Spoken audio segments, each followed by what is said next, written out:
그대로 거두리라라는 제목으로 하나님 말씀 전하겠습니다. 우리가 살고 있는 이 미국 땅, 미국에서 일어난 일인데요.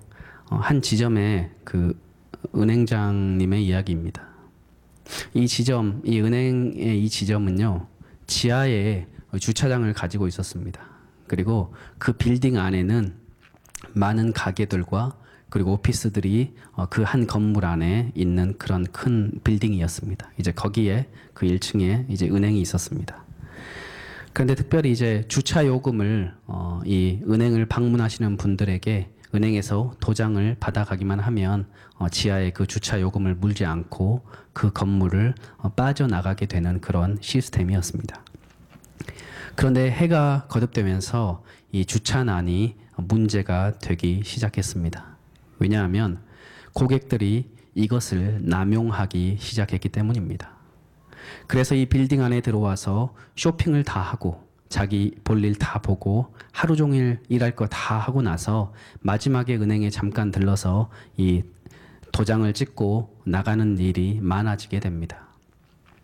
그래서 이제 은행 측으로부터는 이제 무료로 이 주차하는 것을 이제 중단하기로 결정을 하고 이제 도장을 찍게 되면 시간당 요금을 할인된 요금으로 적용하도록 그렇게 정책을 바꾸었습니다.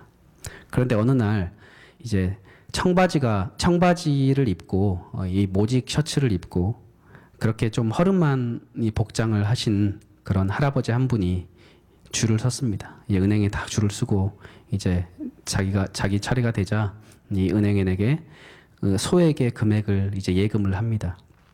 그리고 자기 이 자동차 이 주차증에 도장을 찍어줄 것을 요구를 합니다. 은행원은 도장을 찍어주면서 짜증 섞인 그런 표정으로 앞으로는 이 소액의 주차 요금을 이제 직접 지불하셔야 합니다라고 그렇게 손님에게 짜증 섞인 그런 모습으로 얘기를 합니다. 그랬더니 그 나이가 지긋하신 그 노인이 이 은행원에게 물어봅니다. 왜 그렇습니까? 전에는 한 번도 내가 이 은행을 거래하면서 주차 요금을 내가 낸 적이 없는데 왜 이렇게 바뀌게 되었습니까? 라고 그 노인이 물어보았습니다. 이 은행원은 은행 안에서 손님들이 줄을 많이 서 있고 많이 밀려 있는 것을 보고 약간 짜증스럽게 톡 쏘아보면서 그 노인에게 이렇게 얘기했습니다. 그것이 새 규칙이니까요. 그것이 은행에서 바뀐 규칙입니다. 그리고 그것은 제가 정한 것도 아니고 저는 그냥 알려드리는 일만 할 뿐입니다. 그러자 다시 고객이 이 노인이 이 은행원에게 얘기합니다. 하지만 전에는 그렇게 하지 않았는데 무슨 이유라도 있는 것입니까?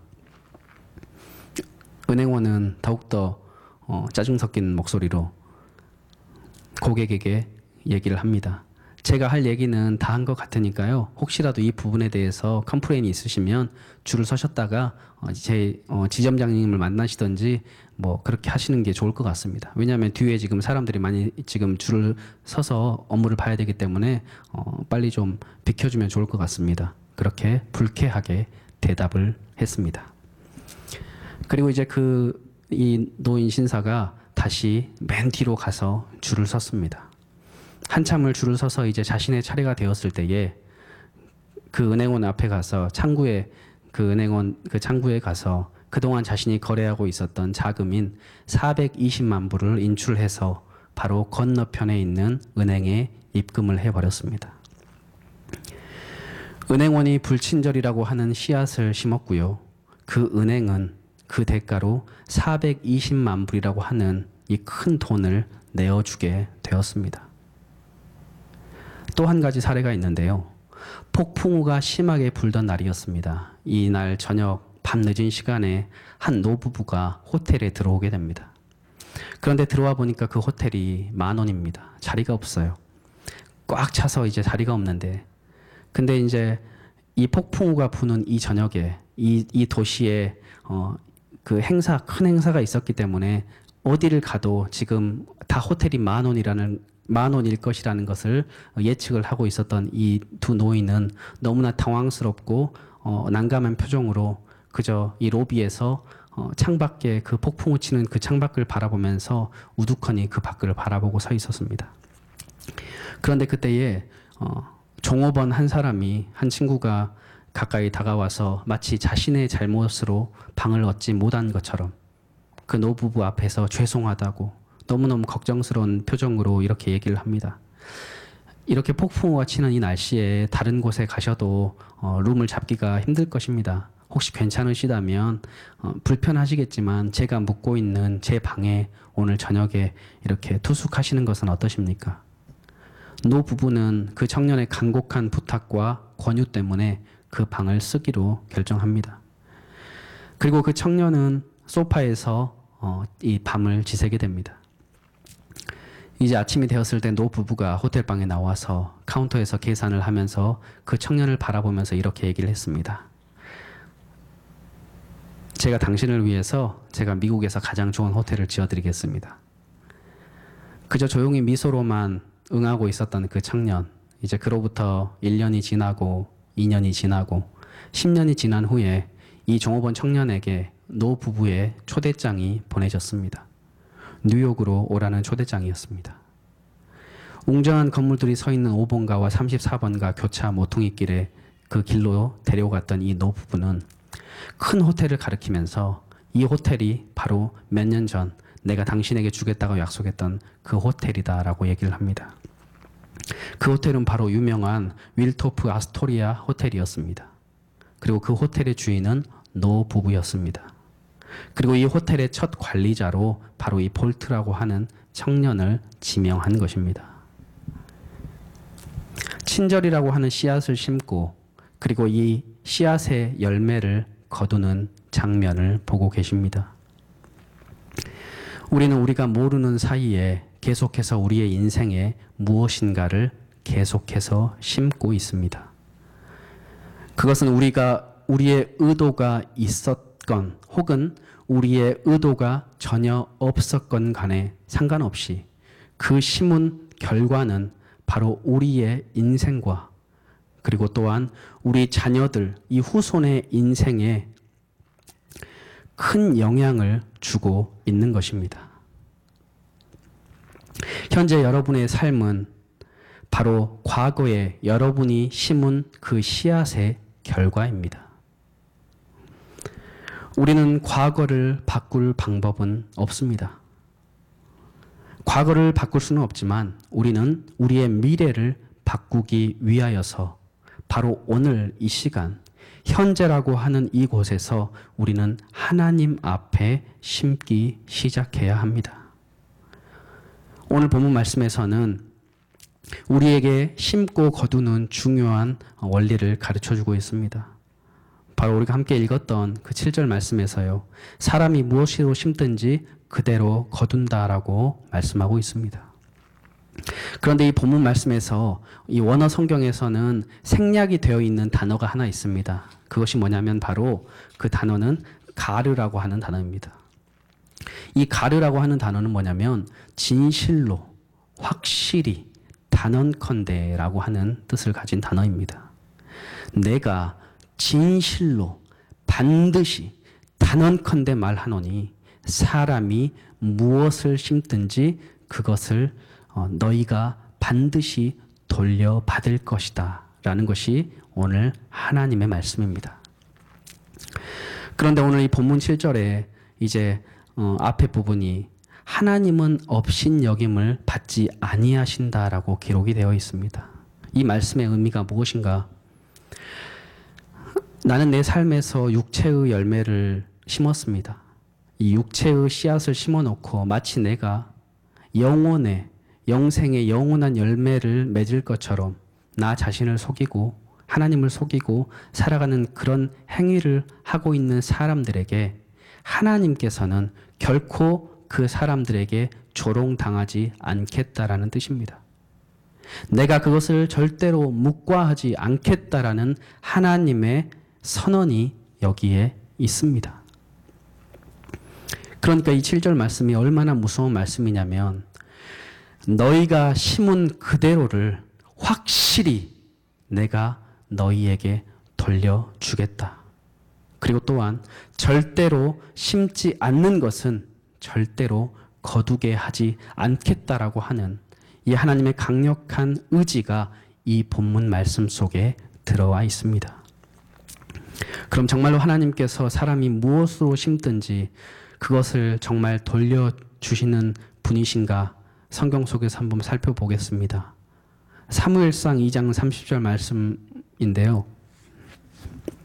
하반절에 나를 존중히 여기는 자를 내가 존중히 여기고 나를 멸시하는 자를 내가 경멸하리라 라고 말씀하고 있습니다.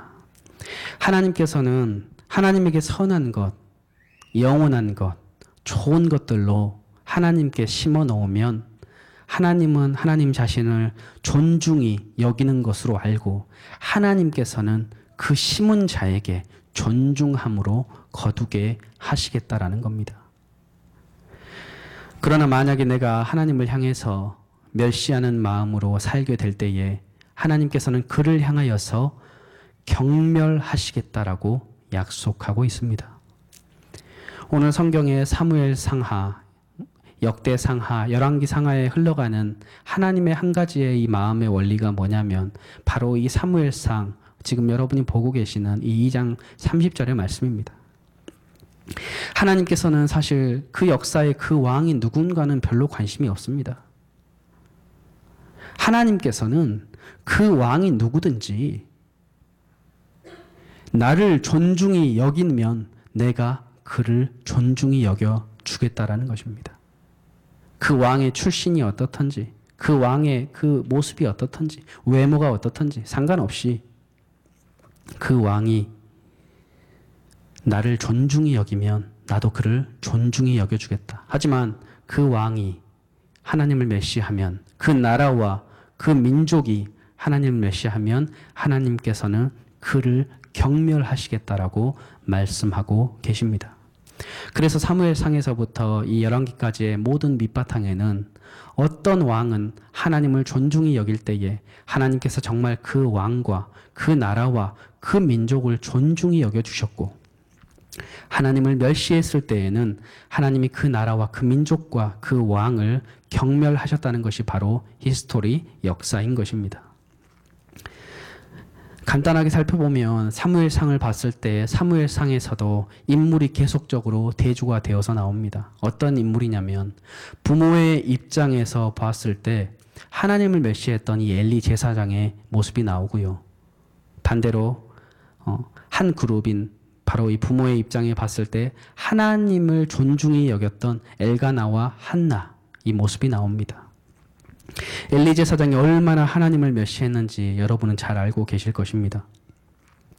홈니와 비느하스가 그들이 하나님 앞에서 하나님만 가지시는 그 귀한 재물들을 삼지창으로 찍어서 탐했을 뿐만 아니라 기름지고 좋은 것, 하나님께 드리기로 한 것을 스스로 가져갔고, 성경에서는 그를 불량자라고 얘기를 했을 뿐만 아니라 하나님께 대하여 드리는 예배를 멸시했다라고 성경은 기록하고 있습니다. 하나님을 멸시해버린 이 사람, 바로 이 홈니와 비느하스는 바로 엘리의 자녀들이었습니다. 그런데 하나님을 멸시했던 그들의 마지막이 성경이 너무나도 자세히 기록하고 있습니다.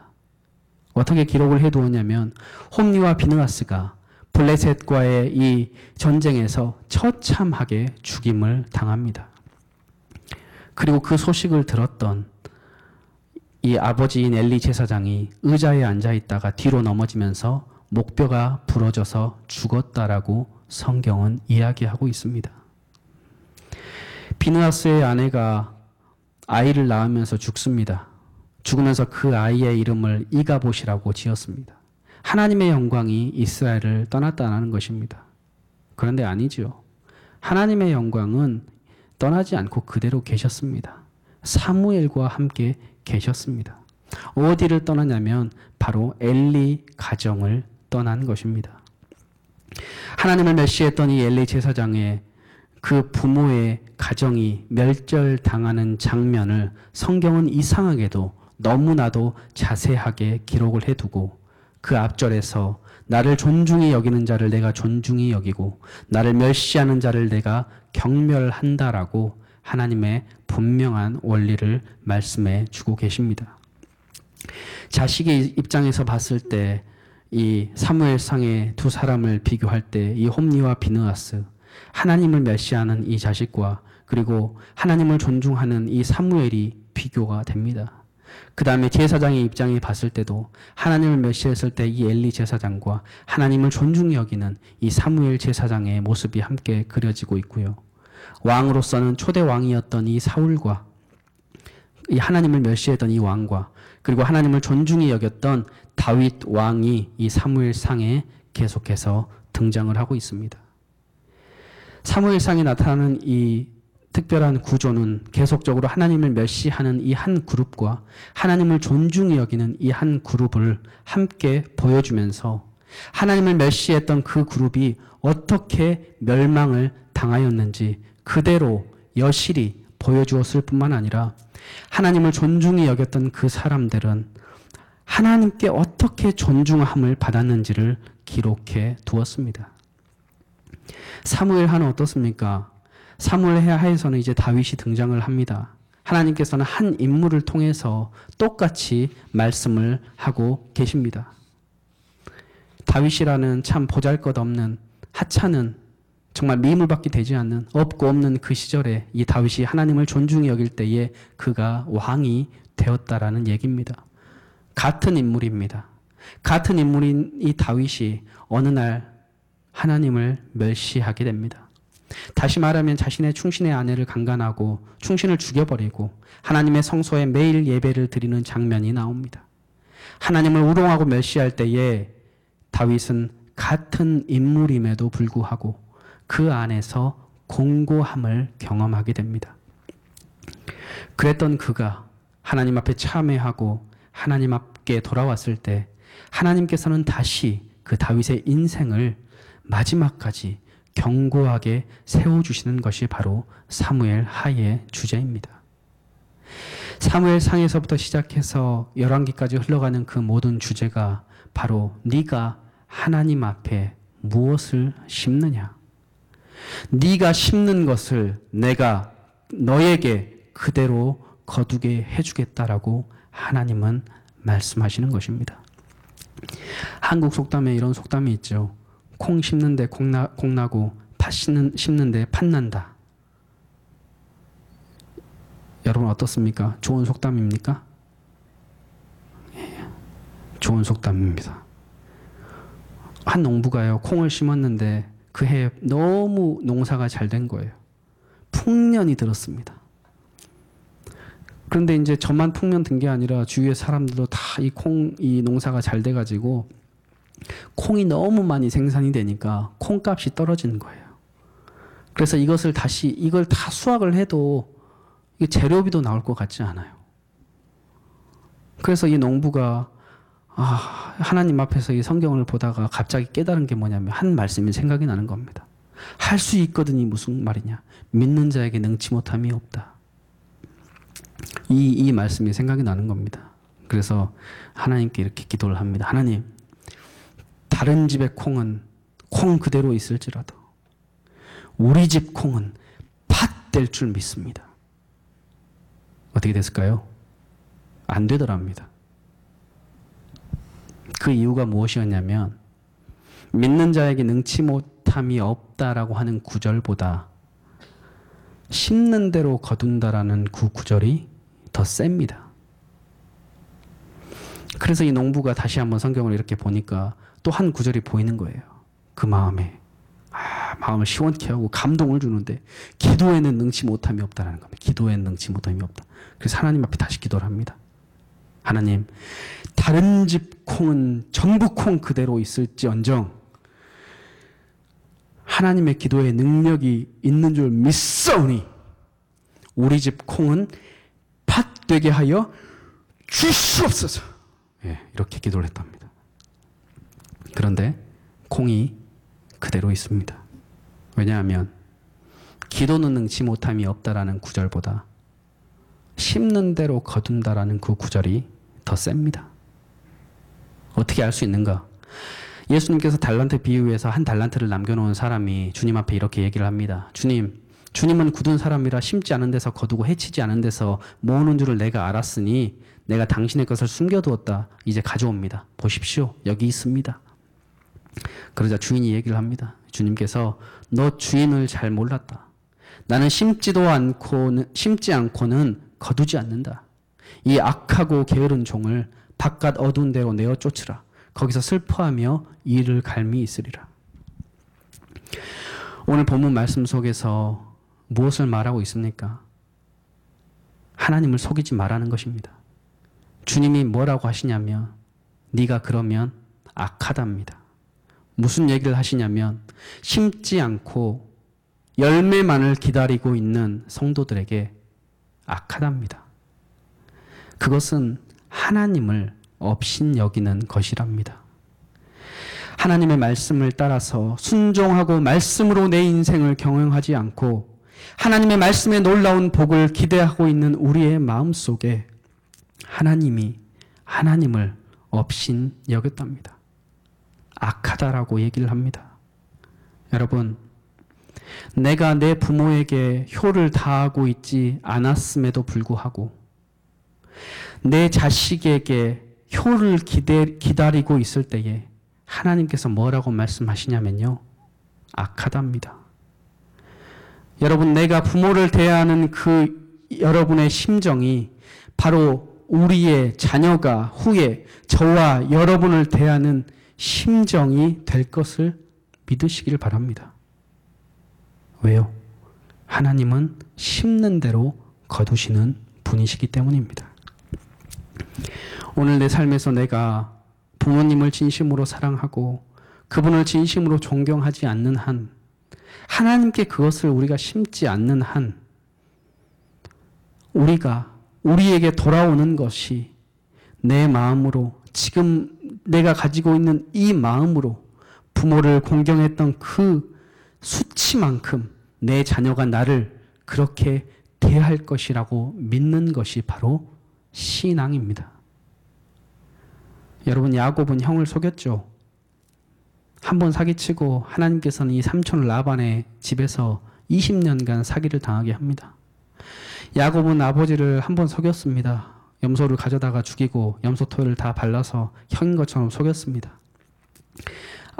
아버지를 한번 속였는데 야곱은 당신의 자녀들이 요셉을 팔고 나서 염소 피로 채색 옷을 묻혀가지고 와서 아주 죽었다라고 얘기를 하고, 야곱은 그로부터 13년 동안 울면서 정말 마음고생 얼마나 많이 하고 삽니까? 여러분, 내가 심은 것을 하나님께서는 내가 심은 것을 하나도 잊어버리지 않으십니다. 나는 잊어버릴 수 있죠. 기억력이 안 좋으니까. 그런데 하나님은 끝까지 기억하십니다.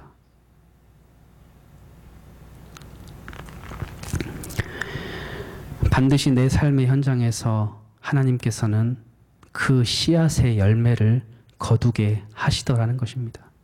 그것이 내 생애이든 아니면 내 자녀, 내 후손, 그때의 그 열매를 거두든, 꼭 여러분 내가 씨앗을 뿌리고 내 대에 그것을 다 거두어야 합니까? 꼭 그래야만 되는 겁니까? 아닙니다. 성경에서는 우리에게 기억하라고 말씀합니다. 너희가 심은 그대로 너희가 돌려받을 것이다. 하나님의 진리의 말씀을 따라 순종하고 믿음으로 오늘 여러분의 가정에, 여러분의 직장에, 여러분의 인생 가운데 하나님의 이 귀한 씨앗을 심으면 그 진리의 말씀의 열매가, 그 성령의 열매가 여러분의 삶에, 여러분의 가정에, 여러분의 자녀들에게, 후세에까지 그 열매가 맺히게 될 줄로 믿습니다. 이 시간 함께 우리 믿음을 가지고 기도하겠습니다.